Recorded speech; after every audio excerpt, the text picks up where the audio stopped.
Dhyanamoolam Gurumurti Pujamoolam Guru Padam Mantramulam Gururvakyam Mokshamulam Guru Kripa सब तत्वों का ज्ञान है परम पुरुष विज्ञान सहज योग अभ्यास है डोर विहंगम जान। जय सद्गुरुदेव। Good morning, good afternoon, and good evening. I welcome you all in this special series of 30 Days Global Meditation Challenge. And today we are here at our 22nd day. 22nd day means 21 days is already completed. Scientifically, if anything we do regularly for 21 days, it already go inside our mind and become this action as our part of habit. So we all are challenging ourselves for our own latest version. There are many online practice sessions organized to let everyone meditate as per their own suitable time. So please utilize all the platform and kindly submit your daily report as well. It encourages to me and also others. To add on more fun and learning during this challenge, here with a variety of the talk and interactive session running throughout the 30 days. Similarly, we do have an exciting talk for today. And I'm Om Prakash on behalf of Global Meditation Challenge team. We would like to extend our thanks to all our sponsors, all our regular attendees of the session, all the newcomers, those who have joined for 30 days Global Meditation Challenge, anyone sitting first time here, and our global team members and their family to grace this occasion. Now, let me share with you the agenda for today's session. The first few minutes on a general introduction, and during the startup, we are going to offer a prayer to the sacred blessing of the master, followed by the talk, and today's topic is stress and anxiety. We all need to know more about this, and talk followed by the question and answer. There will be vote of thanks from our organizing team. At the end, there will be a closing prayer. The entire session will take about 1 hour to complete. And this is all about today's session. If you have any question based on today's discussion, please feel free to write in a chat box or just wait for question and answer session. For those who are not aware of Vihangam Yoga, allow me to introduce you.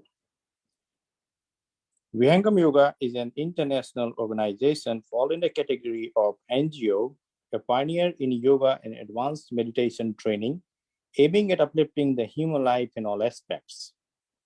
The organization was established in the year 1924 by His Holiness Sadguru Sadafal Devji Maharaj, who discovered this wonderful meditation technique after 17 years of strenuous meditation practice in the dense forests in Himalayas. Today, under the guidance of Prajan Sadguru, His Holiness Sri Swatantra Devji Maharaj, Vihangam Yoga has reached around 50 countries and has transformed the lives of more than 5 million disciples. Our international headquarters is situated on the bank of holy river called Ganges in Allahabad in India, which is also known as Prayagraj.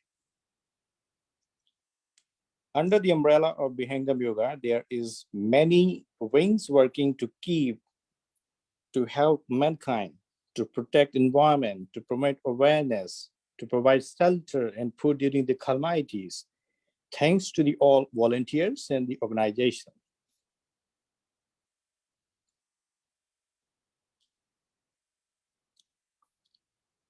I also like to introduce the largest center of Vihingam Yoga is being constructed under the name of Sarved Mahamandir, located in the Varanasi, Uttar Pradesh in India.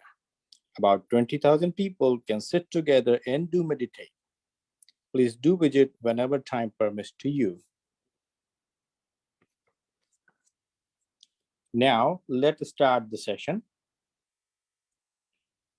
The first, we're going to offer a welcome song, a small prayer for the world peace and prosperity. The prayer will display on the screen in Hindi and English. To offer a prayer in the holy feet of the Master, ethical blessing for the session, I would like to invite Mr. Dave Miller. Mr. Dave joining us from USA, a regular practitioner of Vihingam meditation. Over to you, Mr. Dave, for prayer. Jasa Gurudev. Swagakan. Aja Swagat Nitya Guruvara Santa Shubhagama Aye Adhyatma Vidya Divya Jyoti Soma Rasa Barasaye Dosha Dora Guna Dura Karake Shuddha Hansa Banaye Vedagama Gati Jana Garajana Shakti Dvara Hata Aye Pule Dvara Shabda Sagar Bhakta Jana Achawaye Jana Sadafala Vishva Shiksha Shana Ana Bacha Aye Ajaswaga Nitya Guru Vere Santa Shubhagama Aye. Thank you.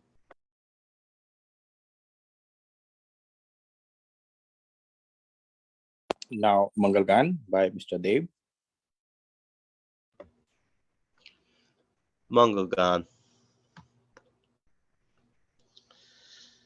Vishvashanti Nama Mangala Pararama Guru Kodiaye Bhargadwad Ashanti Durakare Bhava Beta Mita Aye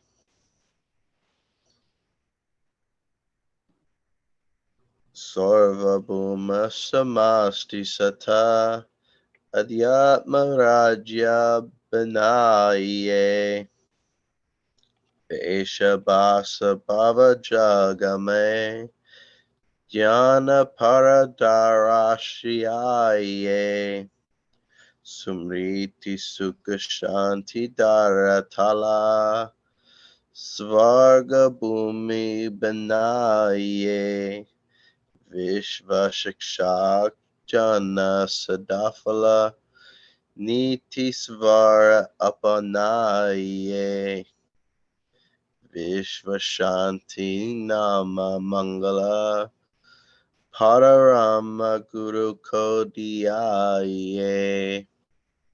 Thank you. Thank you, Mr. Dave, for offering Swadgan and Mangalgan on the holy feet of the Master. We have started our session and moving forward to the next activity, which is, I hope, everybody waiting for it, and that is today's talk. And today we're going to talk about stress and anxiety. As usually, we all undergo with the stress. It's all unpredictable. We all are okay at some point of the time, but suddenly something happened and we are good enough to develop the stress within ourselves. So today, we are very fortunate to have Dr. Subhash Chandra with us, joining us from USA. Dr. Chandra is forensic psychiatrist working as a medical director of the two-stage psychiatric clinic in the New York University Settlement Consultation Center, which caters the need of the multiple 10,000s of unsettled immigrant New York and Natchez Clinic, Manhattan, the only outpatient clinic in the state of the New York that is specialized in the serving justice-involved youth and adults. Dr. Chandra is also involved in organized medicine in the local, state, and national level, advocating for his profession and patient in multiple different capacities.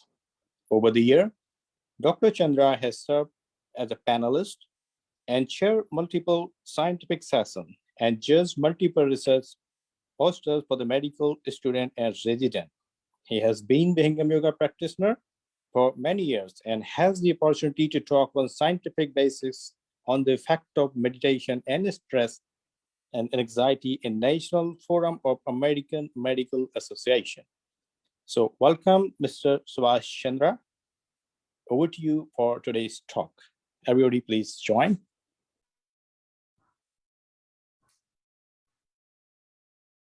Thank you, Omji, and Jai Sadgurudev to everyone for joining today's session and giving your valuable time for this session. As I always say, without the audience, without your esteemed presence, no session is possible. So, first of all, I would like to offer my prayers in the holy feet of Sadgurudev. Sachidanand Swarup Bhagavan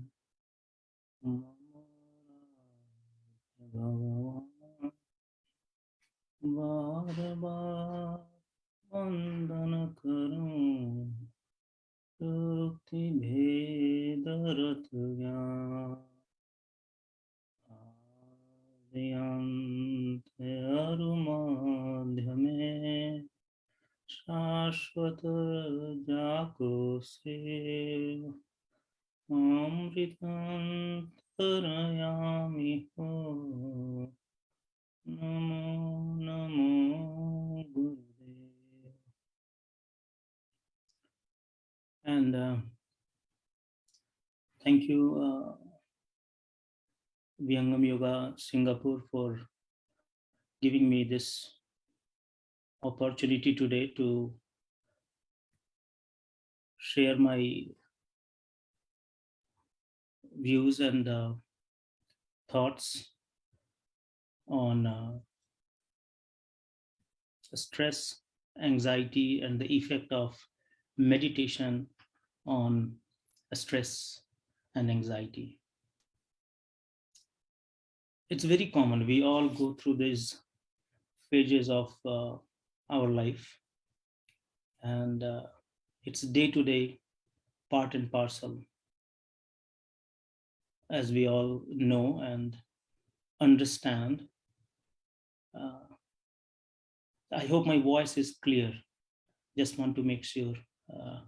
Omji? Yes, your voice is clear. Okay, thank you.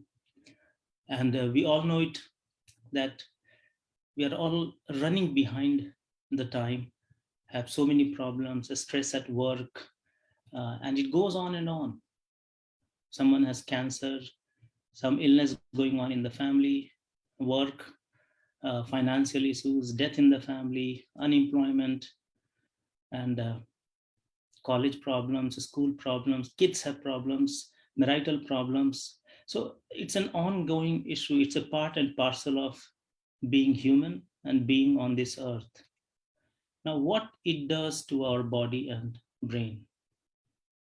Because the core behind this presentation is to understand what stress and anxiety does to us, how our body reacts, and how that reaction can be changed or controlled. So this is our brain. I hope my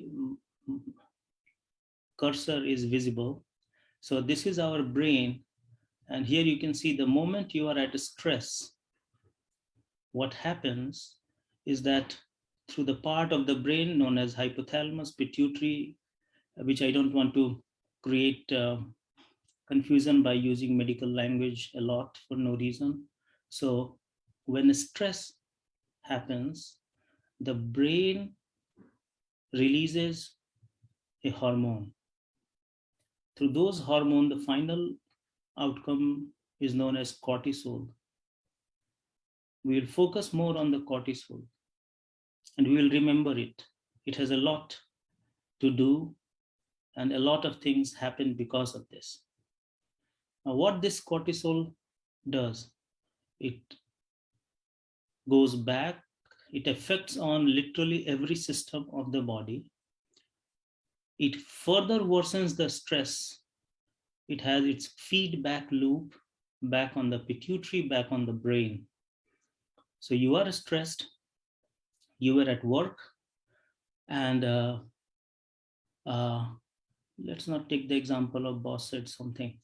Let's say I was at work, I was getting late, I started speeding, and I hit or rear-ended someone's car.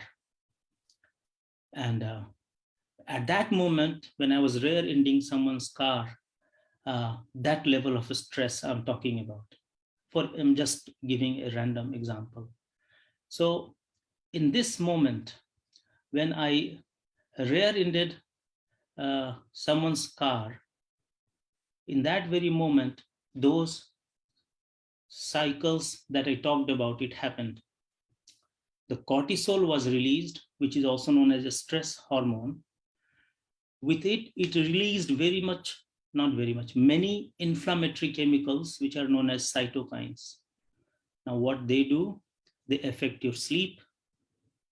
They cause anxiety, depression. They increase the blood pressure. They increase the blood sugar. They cloud your thinking. So the outcome is, some people, if you look at this picture, slide number 5, some people in that acute moment of a stress, and we all have experienced it, that in that moment, we feel our heart starts racing very fast. We feel it. We don't feel the blood pressure, but if it was measured in that moment, one would know that the blood pressure is skyrocketing. The gastric acid increases and one gets heartburn. You will see that your breathing becomes speedy. You are breathing very fast, or you are short of breath, restless. And what happens is that if a stress becomes prolonged, then it leads to depression. That same stress becomes prolonged, it leads to depression. So for example, I get late today because of the accident. But let's say every day at work, I am in fear of being thrown out, and the boss may say something and I may be expelled from the job. So that constant fear. So at my workplace, every day, I will have this high blood pressure, increased heart rate, heartburn, at times even stomachache, and all those will but all those will also have an associated mood change known as depression. So once again, you had a stress, brain responded, cortisol was released, and that cortisol led to what we call as a fright, flight, fight response. And that fright, flight, and fight response generates a sympathetic overactivity. So if you look at human body, and again, I don't mean to complicate it, but I'm trying my best to simplify it. Along the vertebral canal, there are two autonomic nervous systems. So vertebral canal is the main spinal cord. One is the sympathetic nervous system, and on the other side, which you will see in another picture, is the parasympathetic nervous system. I don't know how you want to correlate it with Ingla, Pingla, and Susmana, but this sympathetic nervous system, it gets activated in the moment of fright, flight, fight. Now, what happens? You can see whenever flight, flight response is there due to sympathetic overactivity, which happened because of cortisol, your breathing rate is high, heart rate is high, blood vessels become narrowed, your digestive system slows down, and your urination stops. If someone is trying to defecate, that stops. So all these are the things that happens in a situation of stress. Now imagine the same thing happening every day. And I want you to understand this path. Now, this is in our normal situation, and these two lines depict our resilient zone. The zone of resilience would be, even if I rear-ended someone, it's part and parcel, I don't care, it happens, I'm not worried about it. That is what resilience is. So the moment I was hitting someone, my entire energy went up, my heart started racing, as you see in the green, I'm hyperactive, and it went down within normal range. There will be moments, again it will go up, and then again it will go higher, but again it will come down. That is known as the resilient zone. When we are in the resilient zone, we are in control, and we are not a prey to the situations of stress, and we do not fall into a chronic condition of anxiety or depression. So let's say if there is a stressful event or a severe trauma, like in this case, I was driving, I rear-ended someone, and someone got hurt very badly, either the passenger in that car or me myself. Either way, with this trigger, this trauma, my brain got hyperactive. So that was a stress, led to increase in cortisol, fight, flight, fight response, sympathetic overactivity. Now everything is on high. Heart is racing fast, I'm breathing fast, I'm sweating, palpitation, tremor, as well as my urination has stopped, and I am constipated. I don't, even if I want to poop or defecate, it's not possible. If I was resilient, it would soon come back to normalcy. But let's say the trauma is so severe, my brain is not resilient. What happens next? I start fluctuating between up and down and up and down, and I may get stuck on this hyper arousal mode. You will always see some people whom, when you meet, you will see them, they are very restless, as if they have to go somewhere, they have to do something. You will feel that they are not calm. So they are those people who are stuck in this hyper arousal mode. So even if there is no accident right now, it may have happened 10 years ago. Something bad happened to them long ago. Everything is over. 10 years from then, they are stuck and they are hyper aroused every moment. Imagine that feeling of hyper arousal where your heart is racing for no reason, your breathing is fast for no reason, and you have no answer to that. That is what is a panic attack in that situation. Some people, on the other end, would fall down to what is known as the depressive stage. So we talked about this hyperactivity, hypervigilance, and all these symptoms. But if someone falls down to the hypoarousal stage, they may get into depression and they can't even enjoy life. They tend to get what is known as anhedonia, inability to enjoy life, inability to enjoy pleasure. So in life and in the midst of conflict or a stressful situation, we want to stay in our resilient zone as much as possible. Now, something that I want to discuss is amygdala hijack. It's very important to understand. So let's say I was at work and for no reason, my patient started yelling at me, cursing me or hurling abuses at me. Now, what will I do?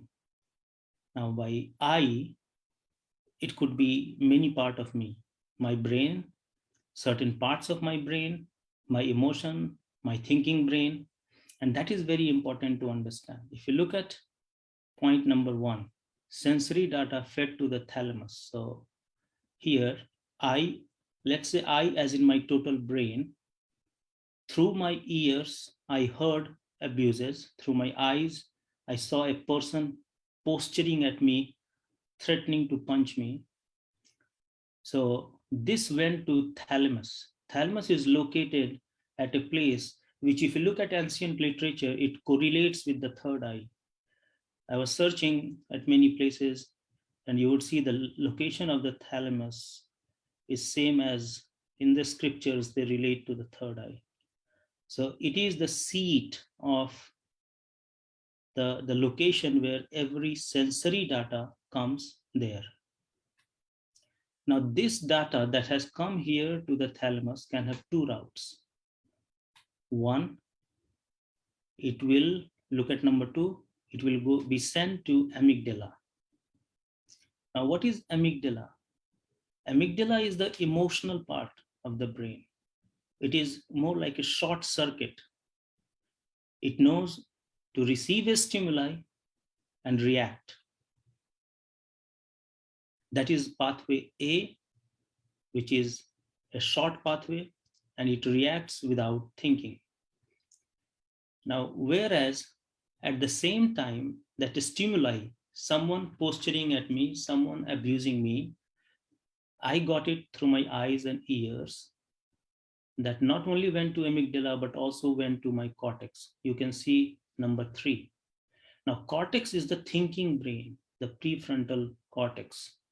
It thinks, it analyzes. So I thought, I'm the physician here.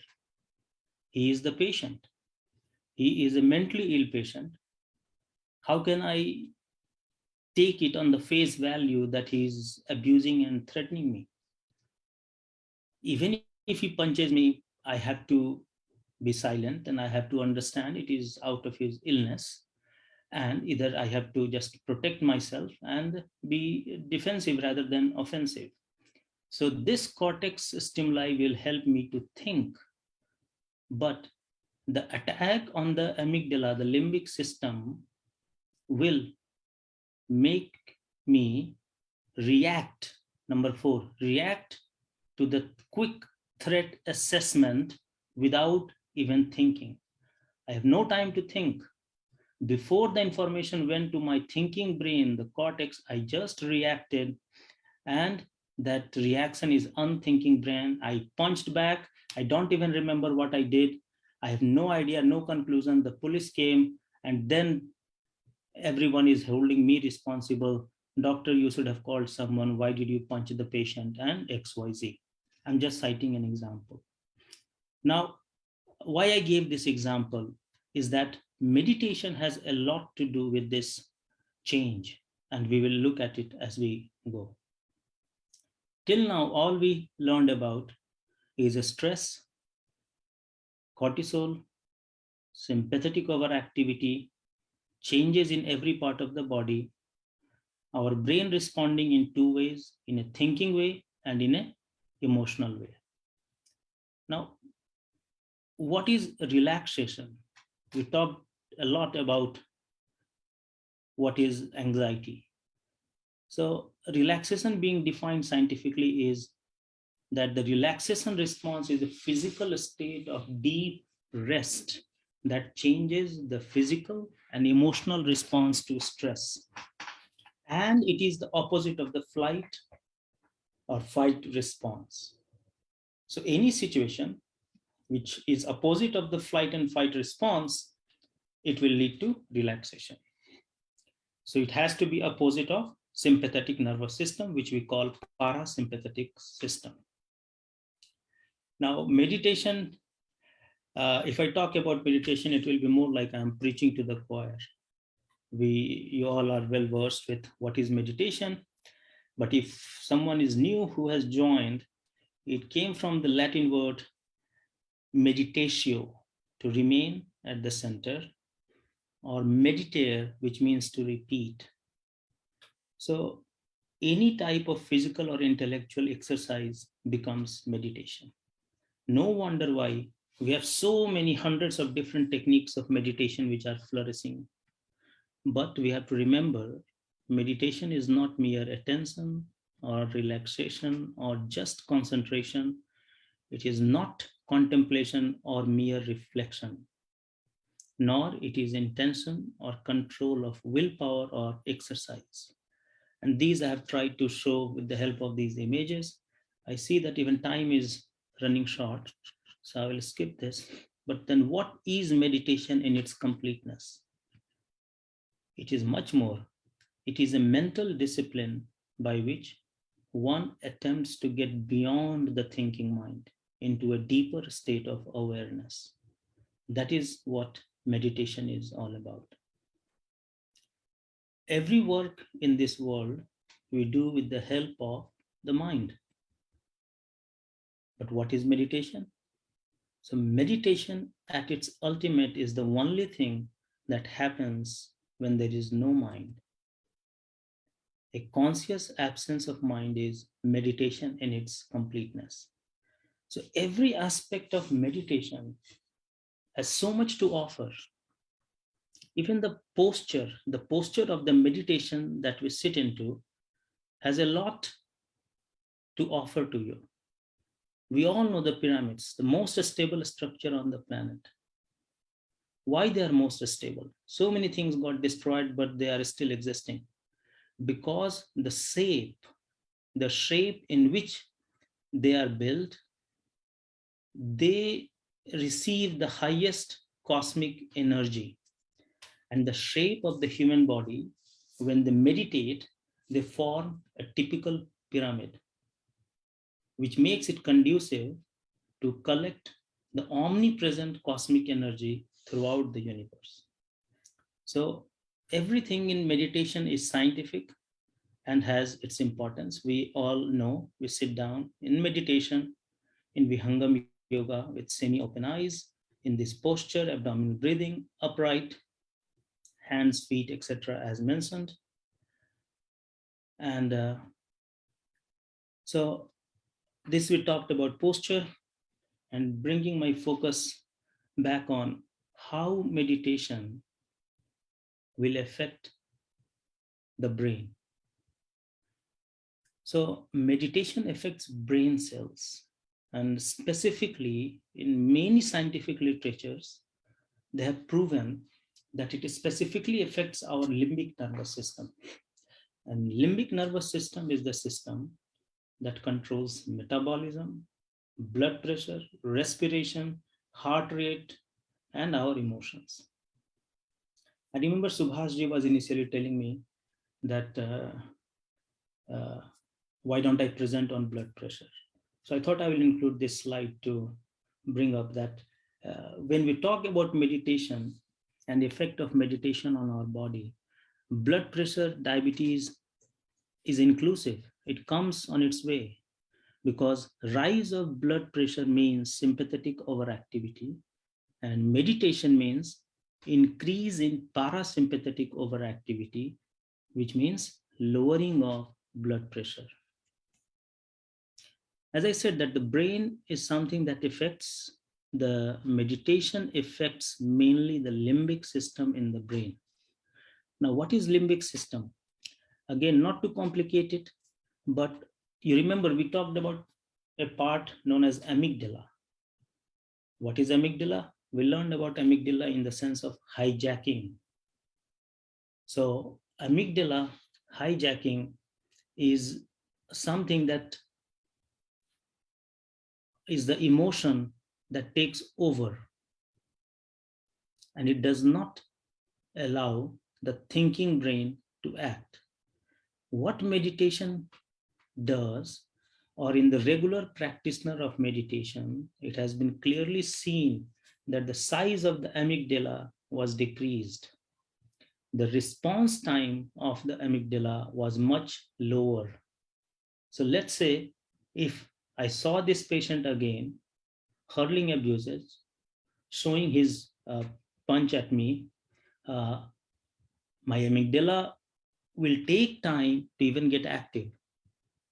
But my cortical brain, this cortex, the thinking brain, which analyzes, thinks, that will get active way sooner than amygdala. So I'm not emotionally overwhelmed, because when amygdala gets activated, we get emotionally overwhelmed. And that is the reason why in those emotions, we don't even remember sometimes where we were, what we did, how did we react, whom did we talk to, why we reacted in a certain way.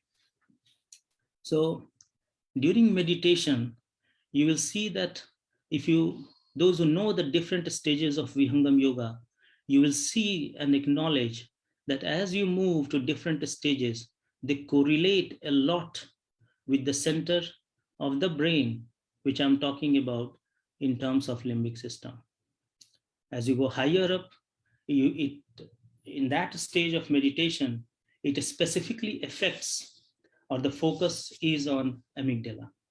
And in the new scientific work in psychiatry, we do deep brain stimulation, in which you send energy directly on those areas to change it. So here again, see, this is your body, face, this is the brain, nose, mouth, tongue, just to give a spatial idea of which part we are talking about. And here is the vertebral column, so back. So, and here will be the eyes. So again, this part, and now this part has been enlarged here. So this is hypothalamus, thalamus. So once again, the literature tells that when you meditate, what happens? It activates the parasympathetic nervous system. And what that does, the activation of parasympathetic nervous system, it gives you relaxation, ultimate bliss. And those who are practitioners of meditation for a long, long time, they experience that ultimate bliss, that profound quiescence. What happens gradually, that eventually the activity spills over into the left hemisphere. So the left hemisphere is your functioning, since we are those who are right-handed, the left brain is more functioning. So left and right parietal area switched off. So the differentiation of left right is switched off. And then there is a dissolution of self, non-self boundary. There is no self in that. And those who are in the higher stages of meditation can also scientifically correlate with this phenomenon. That is what meditation does. So we talked about anxiety. We talked about how stress leads to cortisol, leads to sympathetic overactivity, whereas meditation leads to engagement of parasympathetic nervous system. And what this does, this decreases the breathing rate. So you're not hyperventilating anymore. It slows the heart rate. Your heart rate went down, so your body metabolism is not high. It is within range, within control. Widens the blood pressures. You do not have hypertension. It increases the digestive activity, and your bladder will not be blocked. Your urination will be normal. You won't be constipated. Otherwise, people with anxiety tend to have irritable bowel syndrome, and there are so many illnesses which are related to anxiety. Now, when you regularly practice something, you go to the gym, you lift weight, your biceps starts building. Now, even though brain is not a muscle, but there are hundreds and hundreds of researches which clearly prove that we have the power to influence our brain. When we think certain thoughts, it strengthens those neural circuits. And the same is with meditation. When you meditate regularly, without break, as advised under the guidance of Sadhgurudev, what happens? There is a self-directed neuroplasticity. You nurture the positive state of mind to strengthen and build those neural networks. So pruning is more like if you have a garden, and when a gardener comes and cut those shrubs and extra leaves so that the garden looks beautiful, that is what is neuroplasticity. Those areas of the brain gets strengthened. You become someone who has empathy, compassion. You think beyond yourself.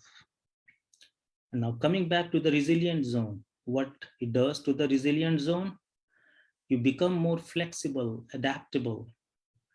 Your zone widens. If you can see the red line, so it every time, if even if there is an attack, what happens is that you are able to be in the zone and not reach or leave the zone. Here I have, I see that total time right now is 8 minutes. So, Mr. Romji, do I have 2 more minutes or should I stop? Yeah, please continue. Yep. Okay, so please let me know when I must stop. So, effect of meditation on the brain is multifunctional. I hope it is visible. So first of all, you see gyrification. So this I have shown here in the next slide. The cortical thickness, meditation causes cortical thickness. The cortex is the part of the brain that has the thinking power, that analyzes things, cognition, spatial configuration, and so many things. So when you meditate with regularity, this cortical thickening, especially the prefrontal cortex, which is the seat of the higher thinking, awareness of the self, all this gets more and more developed. You are emotionally more balanced. You are able to observe yourself. And it has been seen that with regular practice of meditation, the age-related neuronal degeneration is less. So that's a very important research people have done. More research will come in that part. A stress reduction, we discussed. A stress leads to cortisol, leads to sympathetic. But if you are meditating, it will be overpower of parasympathetic. Focus. With meditation, cortical thickening, with cortical thickening, you will always have improved focus and concentration. Again, MRI scans have shown that meditation increases gyrification, cortical folding, which allows the brain to process information faster. So increased gyrification means you see the gyri and sulci, these foldings of the brain. Every part contains some information. So if these foldings increases, so the surface area increases. So if there is more surface, more information. So your capacity in the same size of the brain becomes 10 times higher than other person with the same size and weight of the brain, because you have increased the surface area by meditating. So that is gyrification. Whole brain functions, synchronizing, we talked about right and left hemisphere, the way it works. Mood, we discussed, and cognition, we covered. Overall, meditation and its effect on the body is multifold. Now, when a patient of depression comes to me, a very important part is release of endorphins. With meditation, there is a release of endorphins. Dopamine, serotonin. So dopamine is the pleasure neurotransmitter. Now, when you meditate and you get that bliss and that pleasure, you have surge of dopamine. And that surge of dopamine will combat your depressive symptoms. In the beginning, it may be transient, but as time passes by and as you strengthen and make there is a cortical thickening, then it will start lasting, relaxes muscle, increases circulation, and influences every cell of the body, enzymes, hormones, promotes healing, relaxes body. One important part that I would like to bring up here in last 1 minute is a very important thing about meditation is it is complete when self-observation meets awareness. In all earlier exercises, experiencing the experiencer was missing. See, it's a very important statement. Experiencing the experiencer. And who is the experiencer here? Me, myself, who is experiencing it. So here the experiencer experiences the experiencer in the experience. So that's a very important part that one has to understand, that in the entire experience, you experience yourself. And when that stage happens, there is no room for anxiety and no room for depression. With meditation, and when there is a dissolution of hemisphere, right and left hemisphere, the awareness of the awareness means I am aware that I am aware of my surroundings. I'm aware that I'm witnessing myself in this moment, which I am witness to. All these things and the capacity to recognize one's own inner state and that of others is that what meditation gives us. With this, I will end my presentation here, and thanks again to all the esteemed listeners. Thank you for this opportunity. Vihangam Yoga Singapore, thank you again, and back to you, host. Thank you, Dr. Subhash Chandra, for today's wonderful talk. And many hidden things are revealed. We know the principle of the stress and learn the meditation can help to reduce the stress. The great example of the pyramid posture and benefits of the meditation. One simple meditation can help us from many diseases. Perfect. Is there any question? If anybody had a question, please raise your hand or unmute yourself. Any question?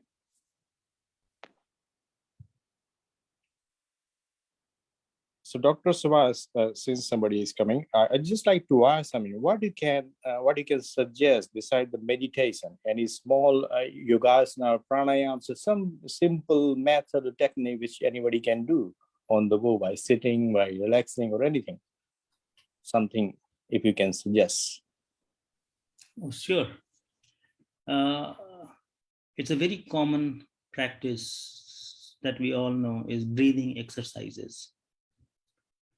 And we also know that Sudarshan Kriya, which makes tons of money in other organization, and it was well researched in All India Institute of Medical Sciences, that why it is so relaxing. So in a state of anxiety, if you start breathing fast, something like this. So it's more like Bhadrasika, which happens in stage 1 meditation practitioners of Vihangam Yoga on its own. You don't have to do it. But even if you do it on your own, so normally I teach my patients just to breathe deeply and relax. So what happens is that when you breathe fast, you release more CO2.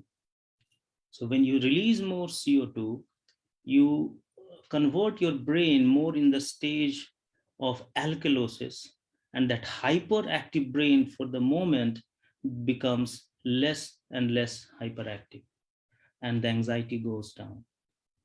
Back to you. All right, great. So thanks again, Dr. Subhash Chandra. Hope to hear more from you in our next sessions. So now let's move forward. And for the vote of the thanks, I would like to invite from our organizing team, Mr. Chandan Singh.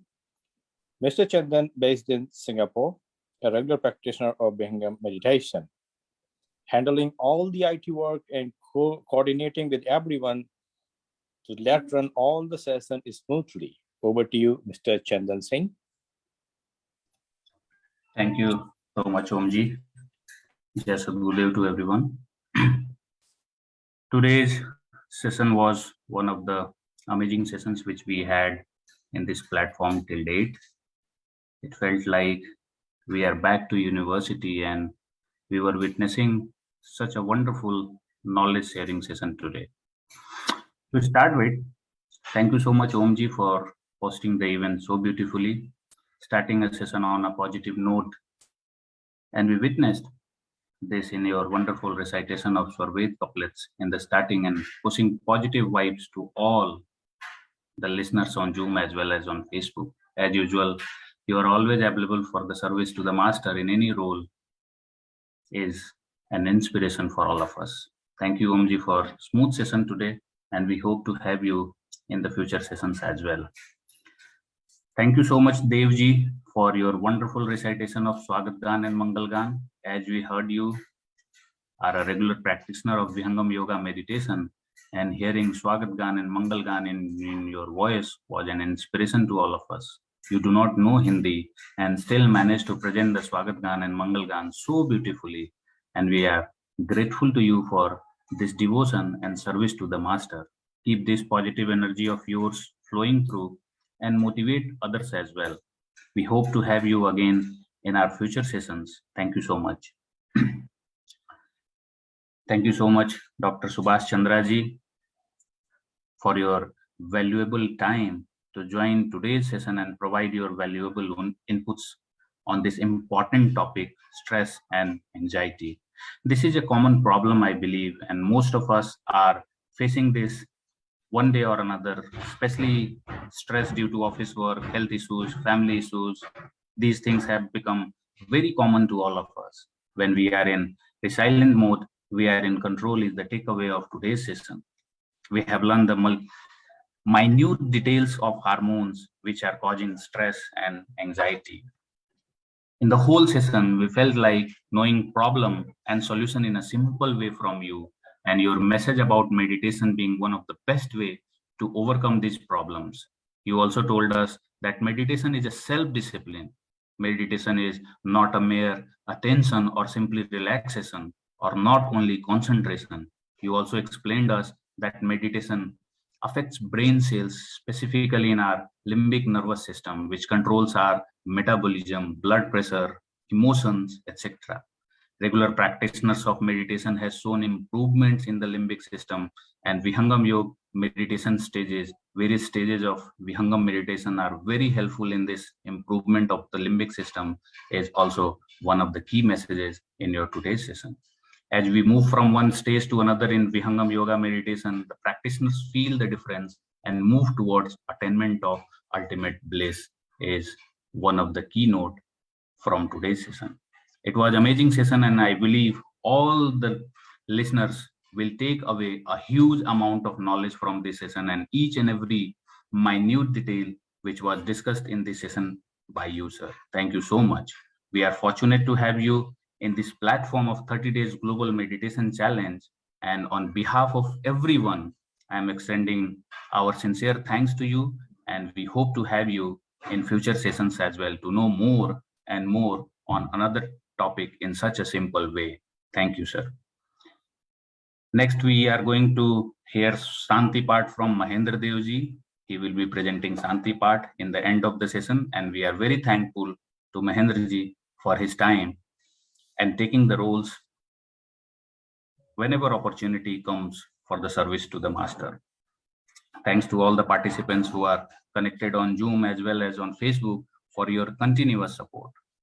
And thank you so much, Vihangam Yoga Singapore team, for organizing such a wonderful event, wonderful platform, providing this wonderful platform to everyone where anyone can connect from anywhere and practice meditation and witness the wonderful sessions like we had today on day-to-day basis. It's not easy to organize such event, but looks like this 30 days global meditation challenge is giving results, and we are able to witness amazing sessions on day-to-day basis. So in the last, I thank you everyone for joining today's session. And in the evening also, we are going to have one more session and continuous continuously we will have few more in this month of May, as 30 days global meditation challenge is moving towards the end of the month. So keep connected, join our sessions on a regular basis, keep meditating daily and submitting your reports. If you have any questions to ask to Sant Sri Namdev Ji Maharaj or to any of the presenters who are planned to conduct session on this platform, you can go to slido.com and put your questions. Submit your reports daily, push yourself little bit in adverse conditions so that you can meditate more and more. Attend regular events. We also thank our sponsors who have come forward to support us in this global meditation challenge and making this event more successful. Thank you. Thank you so much. Back to you, Omji. There are a couple of questions, Omji, which people have posted for Dr. Subhash Chandra. Maybe you can take them. Thank you. All right. Thank you, Chandraji, for the thank you note. And let's go to the question. If anybody want to ask live, please unmute yourself. And Dr. Subhash Chandra, the question they're asking whether sadness and stress, are they correlated, or sadness has same effect as stress? So thank you, first of all, for this question. It's very commonly it is asked. So yes, they are correlated for multiple reasons, because any psychiatric disease or pathology is always biopsychosocial in origin, which means, let's say I'm anxious, I'm always panicking. Anything I do, my heart is racing, I'm breathless, I'm sweating, and I'm unable to enjoy life. I don't take elevator because I'm scared of elevators. I don't go out because I'm scared of people around. What will be my quality of life? Very poor. I won't have a family. I won't like to be around people, and that will lead to ultimate sadness. So this is the way they get linked. And that is the reason why even the treatment for sadness and anxiety is same. The psychotherapy is same. The neurotransmitter of the brain that is involved, serotonin, is same. The medications that we give to treat these two are also same. So a person who is sad, now let's take the reverse route. A person who is sad, can that person be anxious? It is possible, but that does not mean that that will always be the case. I hope I answered the question. Can the esteemed guest or whoever asked the question can confirm if they got the answer?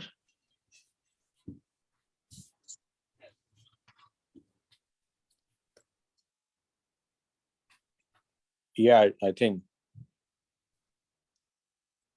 And there's one more question where I'm talking about what you can suggest during the anxiety or a panic attack, the moment we realize that we are in this stage.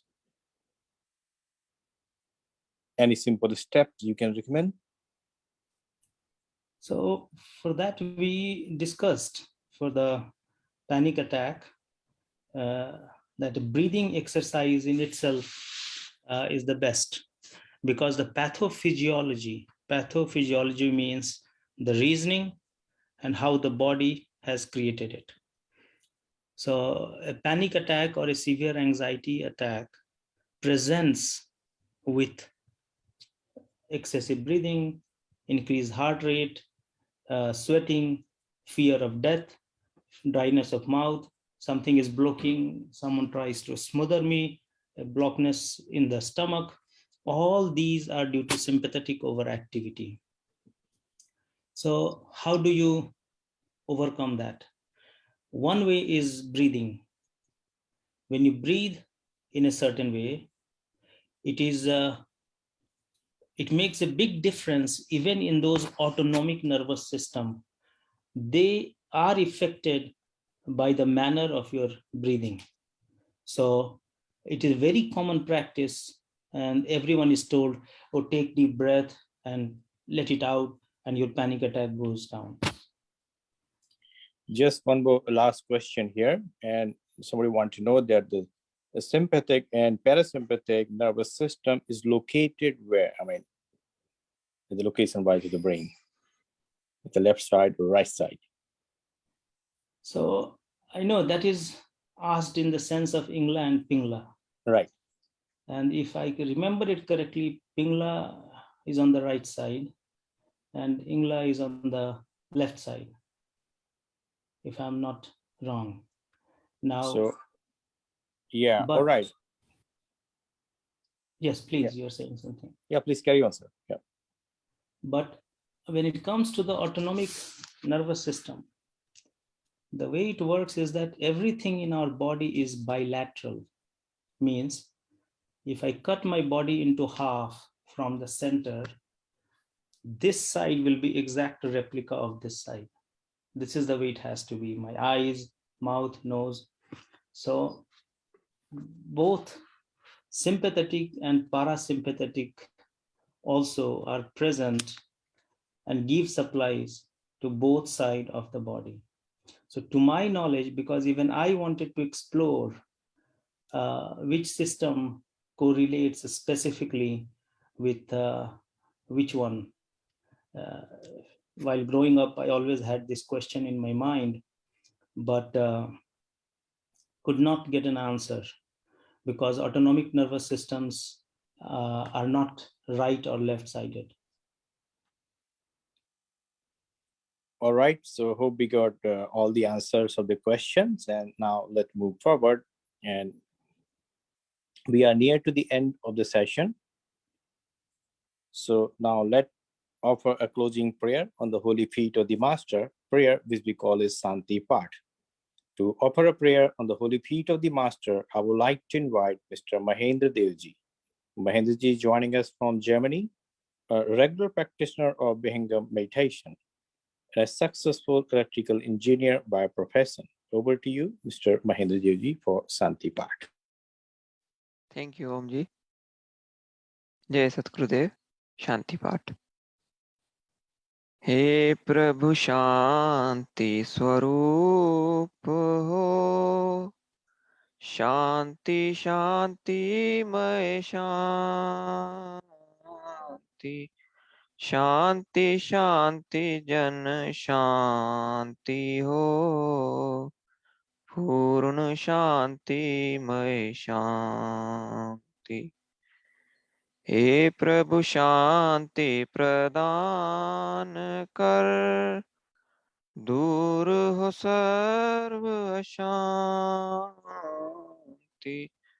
देव सदा फल शांतिमय, शांति शांति सुख शांति। Thank you. Thank you, Mr. Mahendra, for closing prayer. Thank you, Mr. Dev. Thank you, Dr. Subhash Chandra. Thank you, Chandra Singh ji, and thank you, Mahendra. Thanks all the participants, and thank you this organizing team. And also, do not forget to submit your regular meditation report. If anybody want to listen this session regularly or any of the previous session, please visit the Facebook page and YouTube channel. All the previous session recordings are available there. You can also like, share, and subscribe. Thank you everyone for your regular support.